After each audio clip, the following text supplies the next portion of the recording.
today's topic is laboratory acquired infections. So, lab acquired infection is defined as any infection that is acquired through the lab or through any lab related activity, irrespective of the fact that the person has any symptom or is asymptomatic. ঠিক আছে?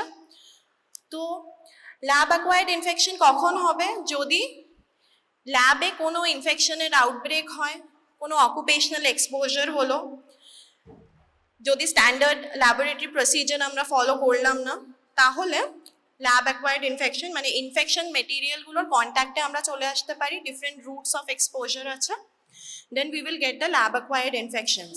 What are the common causative agents for LAI? Okay, I will be using the term LAI a lot now. So common lab acquired infective agents are bacteria, viruses and fungal. Most common bacterial agents are Brucella, which causes bloodstream infection. You are aware of Brucella, brucellosis? Then Shigella, Salmonella, very common while using handling the stool specimen, GI infection. Mycobacterium tuberculosis, very common lab acquired infection. So primarily affects the lung, pulmonary TB hote pare ba from disseminated EPTB, extrapulmonary TB.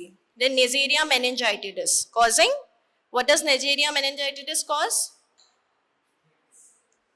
Meningococcal meningitis. Okay. Next is viral infections. So I have only kept the common ones. So viral, we all know. Earlier we had coronavirus also. But commonly the bloodborne viruses are very common, like hepatitis B, hepatitis C, HIV. We have come across this in needle stick injury, you remember? Then fungal infections. Fungal infection, mostly the dimorphic fungi or the systemic fungal infections. So dimorphic fungi, they are found in both mold form and yeast form. So in room temperature, they will be in mold form. So then due to improper handling, we may come across that. These are the uncommon causes. I've kept them because these are also agents of bioterrorism. That is Francisella tularensis and Bacillus anthracis. Now, risk-based classification. The causative agents have been divided according to their transmission, risk of transmission and their severity and treatment if available or not. So according to the severity, they have been classified into 4 groups. So what are the 4 groups? Now, in very easy language, I'm telling you, group 1 are the ones that do not usually cause any disease. Okay, non-pathogenic ones, like Saccharomyces cerevisiae, Lactobacillus, non-pathogenic microorganisms. Then group 2 are, these are infective, these possess a low risk. Group 3 are high risk, yet they are moderate risk, but they will have some, they are preventable and treatable. Okay, so they will have some treatment. Group 4, this is the highest risk group and they are preventable if we follow the standard guidelines, if we take protective equipments, all this, but these do not have any specific treatment. So group 4 is very easy to remember. These are Lassa virus, Ebola virus, Marburg virus. Okay, the filovirus is there. Now once more, from group 1, these are the biological agents which are not usually causing any human infection. Then group 2, so these can cause human disease but are unlikely to spread to community. Okay, because they are easily treatable. Effective treatment or prophylaxis is available. Examples are Bacillus species except Bacillus anthracis, Clostridium species, Corynebacterium diphtheria, Enterobacteriaceae, Staphylococcus, Streptococcus species and Mycobacterium except tuberculosis, because it will come in the next group, that is group 3. The viruses, just remember a few names, that is adenovirus, calcivirus, fungi, Cryptococcus candida, dermatophytes. Parasites are all the clinically important parasites, including the protozoa and the helminths. Group 3 are agents that cause severe human disease, but they have effective treatment and prophylaxis. So these are preventable as well as have treatment, but will cause severe disease. Example, Bacillus anthracis, Mycobacterium tuberculosis. Please remember these two. Brucella species, Coxiella burnetii. Viruses, important is prion. These are viral proteins. Hantavirus, SARS-CoV, lymphocytic choriomeningitis virus, West Nile virus, Western equine encephalitis virus, etc. Now group 4, we have also already said these are preventable, do not have any treatment, highest risk posing agents. Example, filoviruses, that is Ebola virus, Marburg virus, Lassa virus. So we have to be very careful with group 4. Now we come to the common routes of exposure. So how can you be exposed to the infectious material? So during sample collection, transport, processing, there are different analytic phases of laboratory work. So we have, first we will collect the sample, transport it properly, we will receive the sample, send it again for processing. There is another set of transport measures. Then in the processing, there are different processings, you know, the lab diagnosis, microscopy is there, culture is there, molecular methods. So everything has a standard operating protocol. Everything should be followed.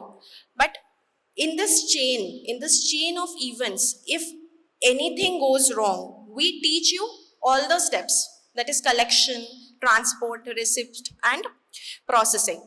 If anything goes wrong in this chain of events, you can get exposed to the infectious material. Okay.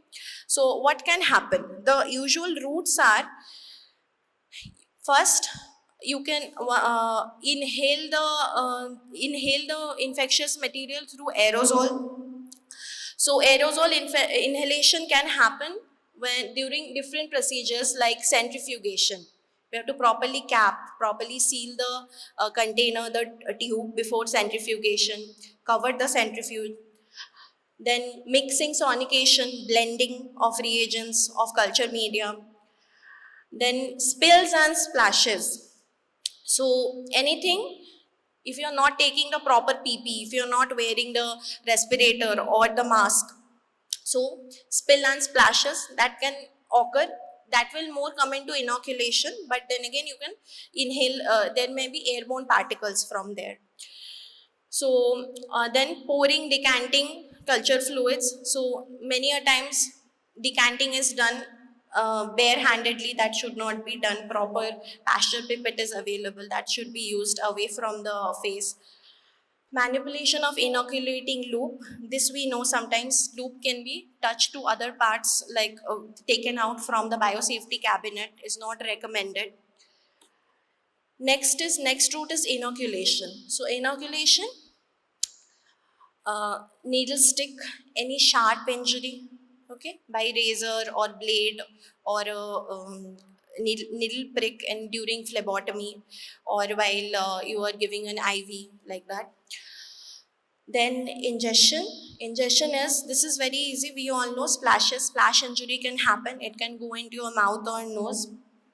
So placing any contaminated article or your finger after processing or when you're inside the lab into your mouth.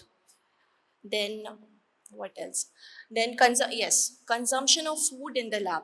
So this is when we will read the different do's and don'ts in lab practices, we will come across some guidelines, some instructions. So in the don't, this is the first point, said do not consume any food or water inside the lab that can be contaminated.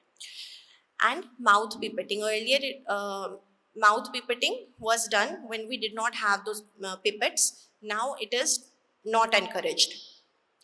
Contamination of skin and mucous membrane. Again, if we have a cut or a abrasion in our skin, that can get contaminated. So proper protection before entering the lab. Now we will come to the preventive measures. So preventive measure, as I told you, there are general lab practices with safety measures. where we will have the do's and don'ts, what you should do, what you should not. Then biosafety levels. This is a combination of different lab practice, engineering facilities, and protective equipments that are followed. Uh, Even our laboratories, they fall under the different biosafety levels for the different groups of biological agents or different groups of microorganisms. So according to the risk, we will divide the labs, and according to the facilities that we are getting, our lab or our facility will fall under one biosafety level. Then sterilization, disinfection, decontamination, we all know the proper contamination, disinfection has to be made. Now, standard precaution. So, yes, there. What is biosafety level? What is biosafety level? I just explained. So, standard precaution is, we all know standard precaution, hand hygiene, PP, proper biomedical waste management, spill management, handling of sharps. So anywhere we are, if we are not adhering to these steps, anywhere we can get exposed. Next is employee education and orientation. So employee education, and see, even as us when we were doing our studies, so we had to go through several training programs. Okay, so these are important. Some are of infection control, some are good laboratory practices. So this is important for working in a lab because that's a different atmosphere, very prone to infective materials. Okay, so regular training assessments should be done as to infection control and how to process things. Okay, how to do the procedures and everything. Now, engineering controls. So, engineering controls are, there are many like facilities that are provided, like biosafety cabinets, double doors, then the signs that are kept on the doors, okay, like biohazard signs. So, all these are engineering controls.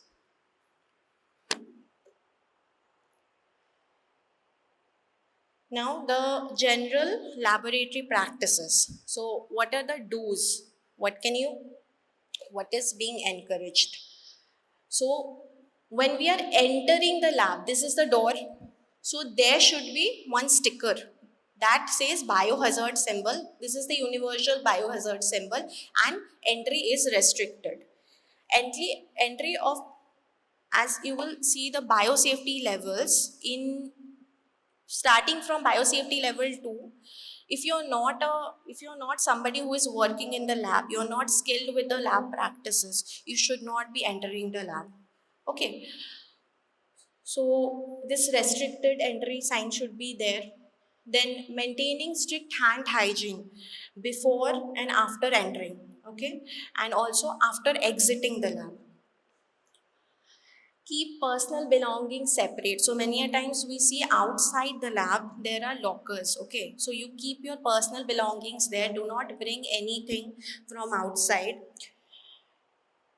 Wear PP, at least gloves, gowns, and respirator, at least mask. These are the bare minimum you have to wear.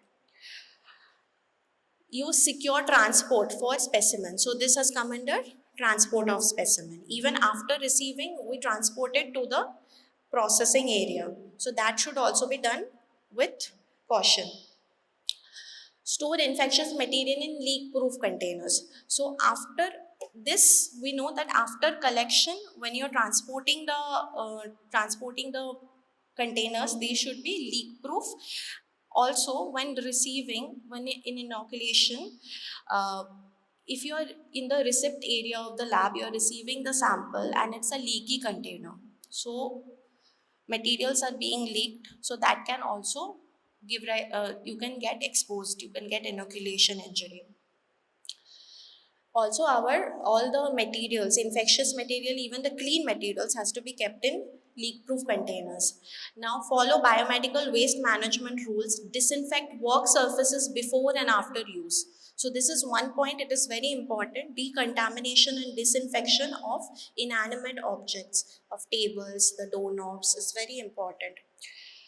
Also, maintain incident register. If there is any outbreak, any exposure, you have to maintain an incident register. This can help in risk assessment, surveillance. Later on, we can prevent such incident from happening. Ensure unidirectional workflow. What is unidirectional workflow? Anything, any idea? What is unidirectional workflow? You know, it is from clean to dirty, it's written. So what do you mean by this? What do you think can happen? Anything? So when you are receiving the sample in sealed container, so it is comparative. First you enter the lab, there is a hand hygiene area, there will be sinks. After that, people are designated at places. One is for the receipt area, one is for the transport from the receipt area to the processing. In the processing, whoever is posted there will be posted there only. Okay, they will not come here. A sample will go from the receipt window to the processing table. Okay, so it should not come back and forth. This way we will contaminate the area. Also, there should be two doors, one for entry, one behind after the processing area. Um, there should be changing decontamination room and then exit door. So you cannot enter through the exit door and vice versa. Exit through the entry door. Okay, so two ways direction is not allowed. So all the samples, even the people, should go from one, that is the clean area, to the dirty area. Okay, this way we minimize the chances of transmission. Now follow SOP, standard operating procedure are there for every procedure, starting from making a smear to gram stain and molecular methods also. That should be followed strictly.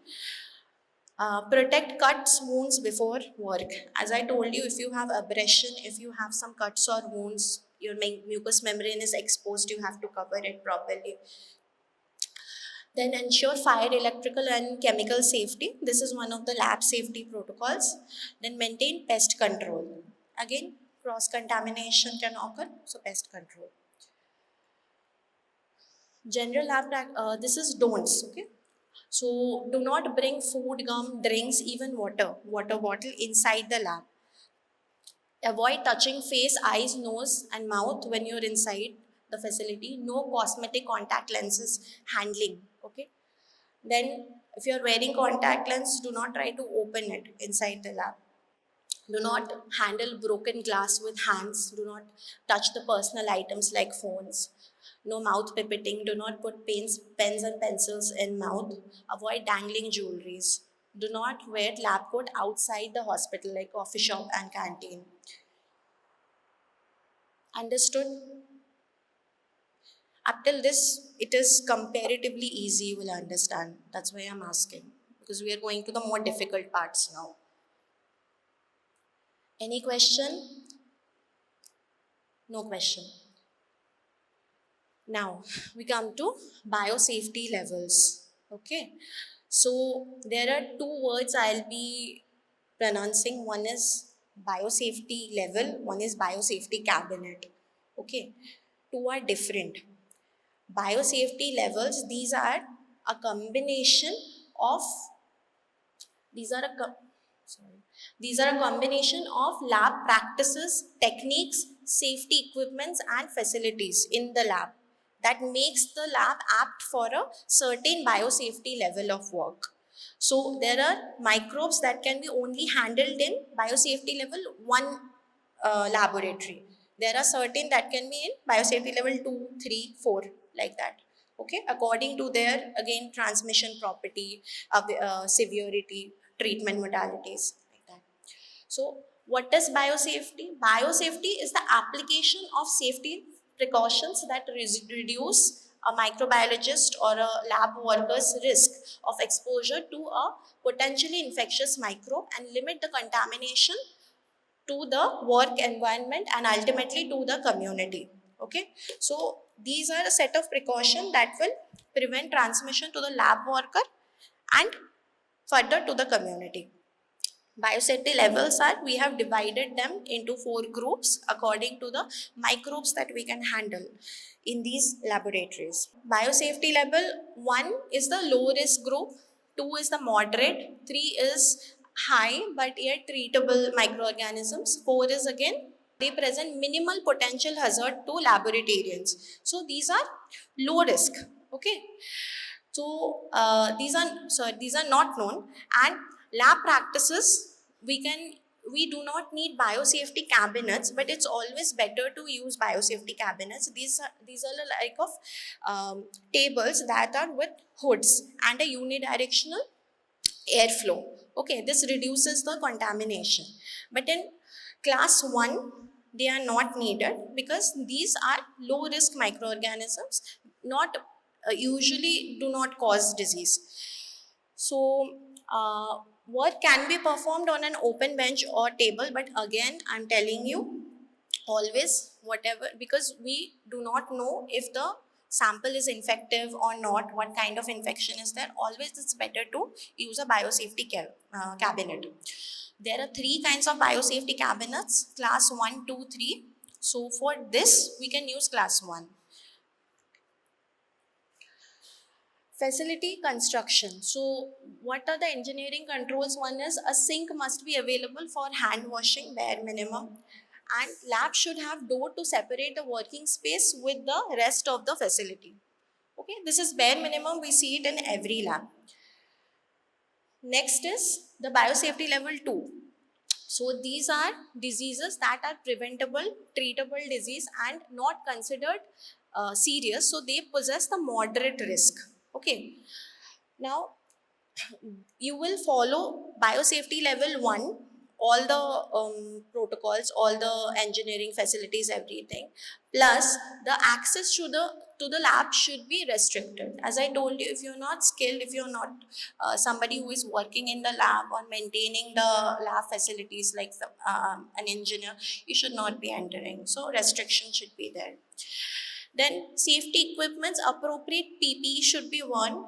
So appropriate PPE here, gloves, mask, gown, at least one face shield should be there to protect your eyes, eye protection. An autoclave or alternative method of decontamination, sterilization should be there, because we will making all the sterile items, and decontamination should be proper.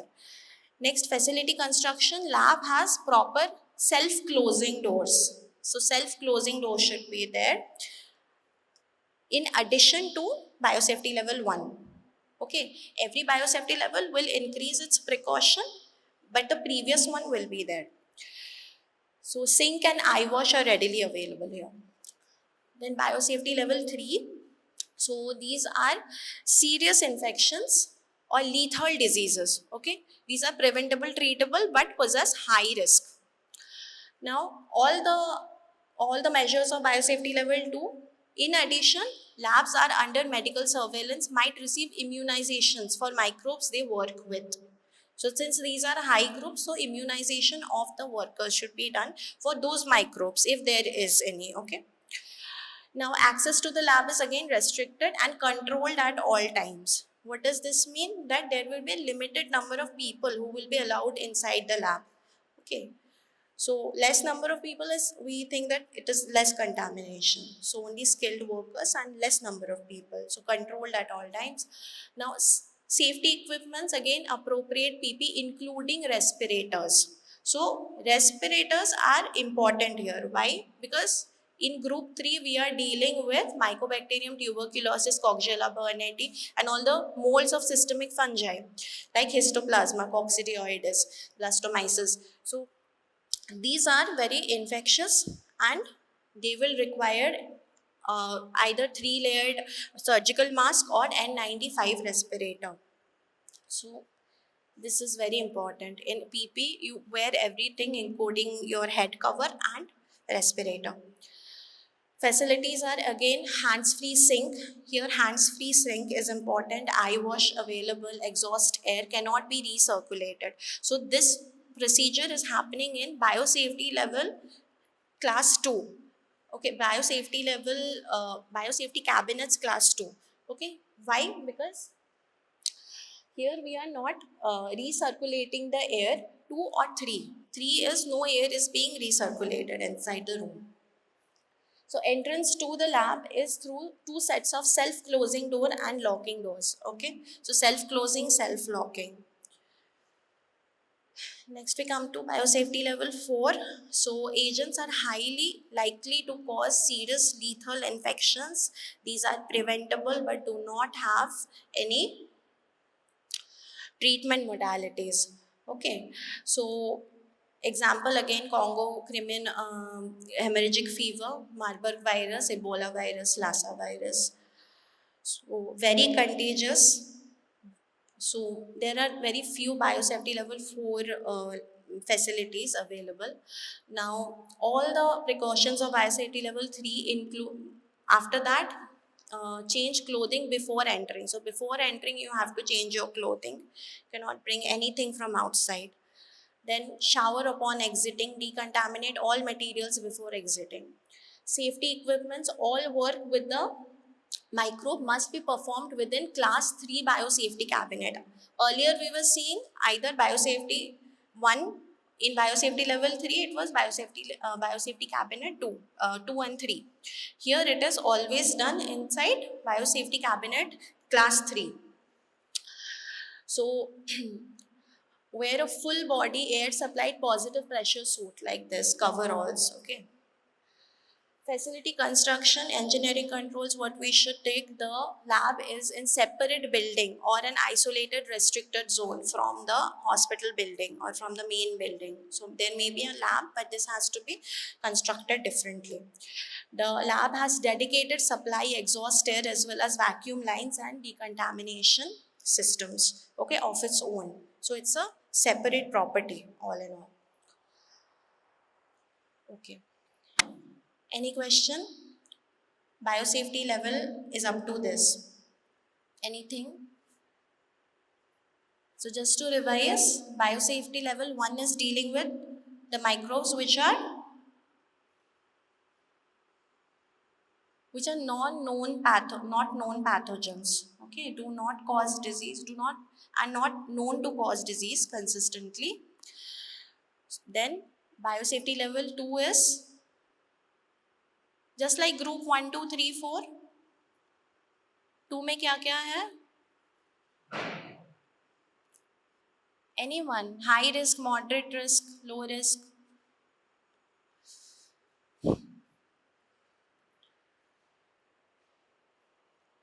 Can somebody read this? Anyone? Anyone from there? Read this, agents? Just stand up, read it. I'm not asking you any question. Just read this. Stand up. Stand up. Read.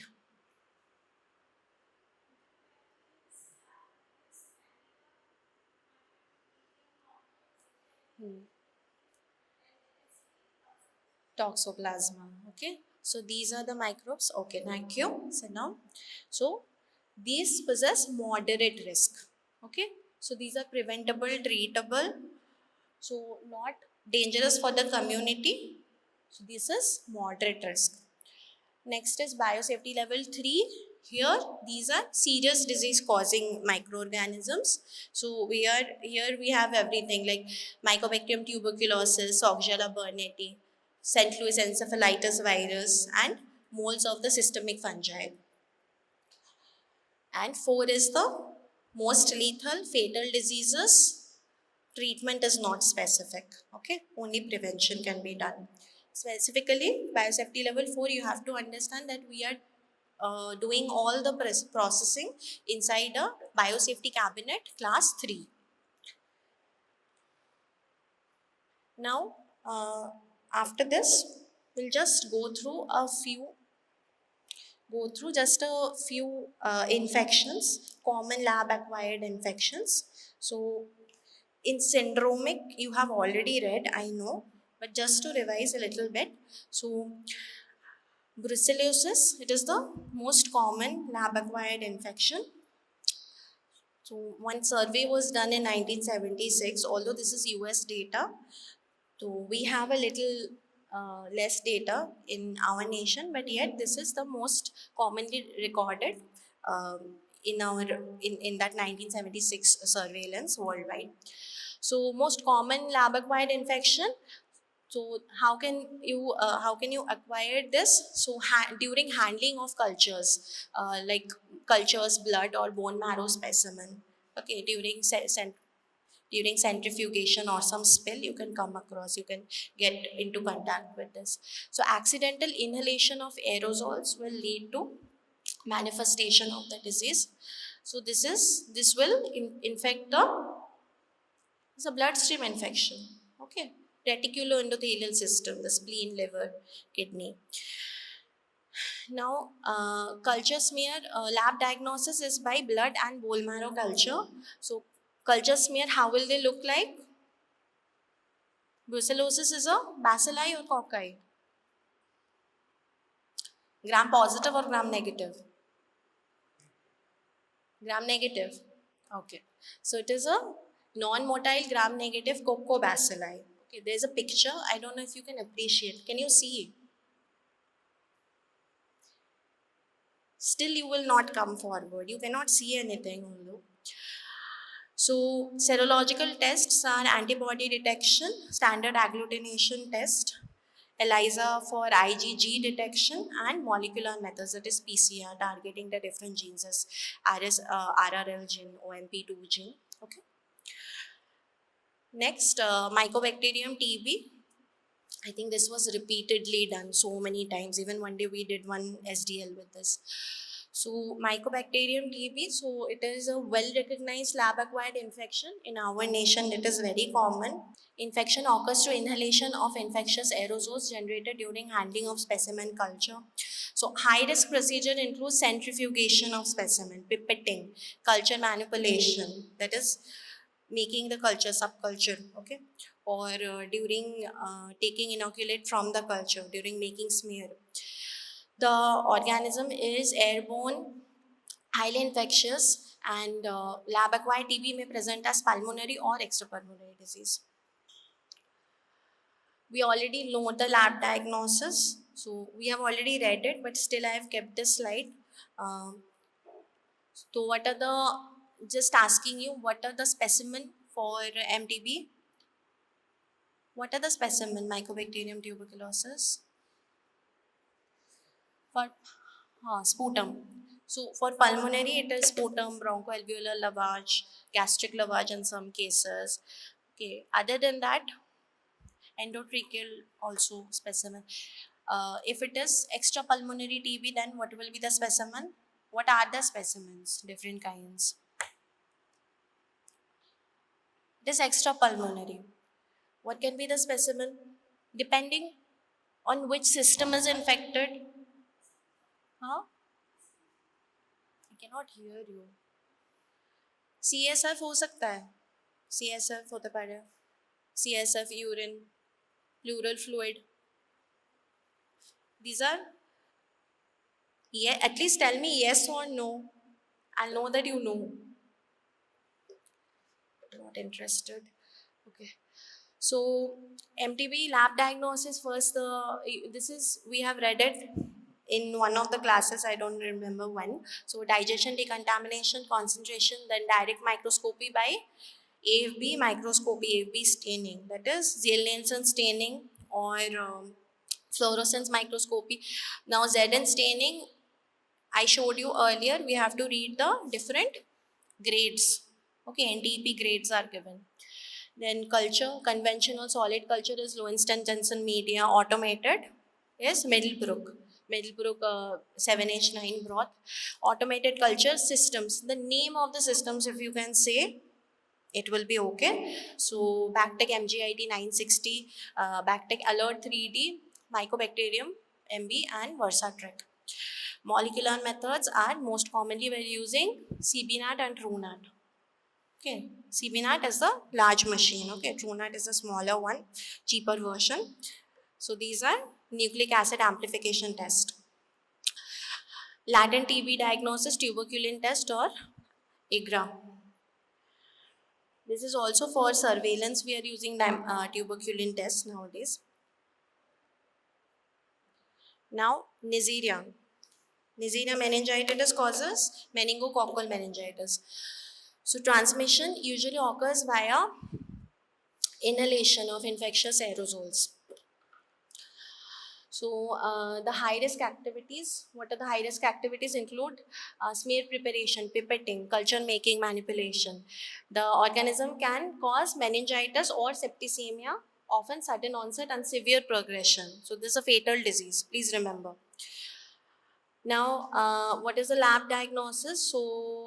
Even brief exposure can lead to infection. So, we have to take prophylaxis for that if we think that we are in contact. Okay, so specimen is CSF blood. Sometimes, in some cases, nasopharyngeal swab has also been taken, but most commonly CSF blood. Microscopy, gram negative, diplococci. Okay, intracellular. So, it is intracellular. Inside, you can see. Usually inside WBCs you will see them. So these are gram negative diplococci. Culture is in chocolate agar or Thayer-Martin agar. Thayer-Martin media, sorry. So, and it is oxidase positive. If growth comes, we will do an oxidase test. It's positive. Biochemical test ferments glucose and maltose, does not ferment sucrose. So that is the identifying point. Antigen detection, CSF lattice agglutination test, molecular test by meningococcal DNA. Also, another thing, if you are accidentally exposed, so prophylactic choice is either rifampicin or ciprofloxacin. Okay. Rifampicin, 600 milligram you'll have to take twice a day for 2 days. Okay, if you don't show any symptom but you think you are exposed, you have inhaled the aerosol, you have not been careful while processing. So in that case, rifampicin 600 milligram twice a day for 2 days, or a single dose of ciprofloxacin 500. So viral lab acquired infections most commonly are the blood-borne viruses like hepatitis B, hepatitis C, HIV. So we have already read them in very much details in needle stick injury, all the post-exposure prophylaxis, the source code, exposure code, everything. So just to highlight what is important, so they are transmitted via needle stick injury, cuts or mucosal exposure, so splashes or inoculation. And hepatitis B is vaccination. Usually all the healthcare workers and the lab workers, everyone should be vaccinated with hepatitis B virus, because it does not have, there is no drug of choice, there is hepatitis B immunoglobulin if you get exposed. So vaccination is important. We have to have a protective titer. If your titer is above 10 milli international units per ml, so then you are protected. So vaccination schedule is 0, 1 and 6 months. You all know this. We have read this, no? Yeah. So PEP for HIV. Okay, this is important. It is for 28 days. So 28 days either post-exposure prophylaxis if you are exposed. So then that is TLD or TLE regimen. Okay, TLD is tenofovir, lamivudine, dolutegravir, and dolutegravir, and alternative TLE is fixed dose combination of tenofovir, lamivudine, efavirenz. Okay. This is one tablet daily for 28 days, 4 weeks. Next is the fungal lab acquired infection. So as I told you, these are the systemic fungi, or systemic fungi also these are dimorphic. Okay, what do you mean by dimorphic fungus? Huh? Bolo? You were saying no. Bolo?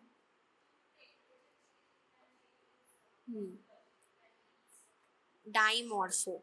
Two morphologies. So two temperatures. What are the two temperatures? 25 and 35, 37. Okay. So two morphologies. What are the two morphologies? At which temperature? 37 ki dekhte babu? 37 which form can you see? Yeast form. And then room temperature? Mold form. Okay. So usually infecting, if we are getting infected through the mold form. So inhalation of spores. So inhalation of spores, that is why these come, we have to process all this in biosafety cabinets, outside, not outside biosafety cabinet. Okay? So this will, what was, which biosafety level was this in? 1, 2, 3? 2, sure. 2 or 3?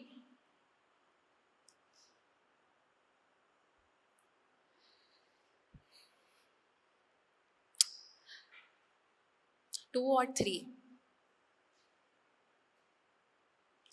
SARS-CoV is in 2 or 3? This will, this was a neat question, potential neat question. That's why I'm asking. Okay. We'll go back and you'll tell me. You'll read and tell.